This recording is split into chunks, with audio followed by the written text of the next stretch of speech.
যে কাজগুলো আমি নড়াইলের জন্য করেছি সেই তালিকাটা যদি আপনি ধরেন তাহলে শুধু একটা ইউনিভার্সিটি এখন বাকি আছে।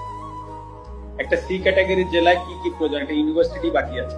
আমার বাবাকেও বলে দিয়েছি যে এটার কোনো বিচার বর্তমান সরকার বা যারাই আসুক বা যারাই থাকুক বা আসুক, হ্যাঁ, তাদের কাছে আমি এটা নিয়ে কোনো বিচার চাই। কারণ এটা আমার কাছে মনে হয়েছে যে আসলে এই বাড়িটা তো আসলে যশোর থেকে এসে বা খুলনা থেকে এসে বা ঢাকা থেকে যে কেউ ভাঙে।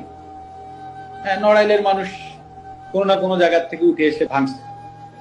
তো আসলে আমি নড়াইলের মানুষের বিরুদ্ধে আর বিচার চাইবো না। তো যেটা হয়ে গেছে তো ওটা আমি একসেপ্ট করে নিচ্ছি। হয়তো বা আমার কাছে আমি এভাবে একসেপ্ট করে নিচ্ছি যে হয়তো বা আমার কোনো ভুল ছিল, আমি কোনো ভুল করেছি, হয়তো বা তার জন্য ওনারা হয়তো বা এসে ওটা করেছে। তো আমার মনে যদি বিন্দুমাত্র কষ্ট এখন আর নাই, আমি মানে কষ্ট নাই এই কথাটা ভুল, মানে কারো প্রতি রাগ ক্ষোভ এগুলো কিছুই নাই।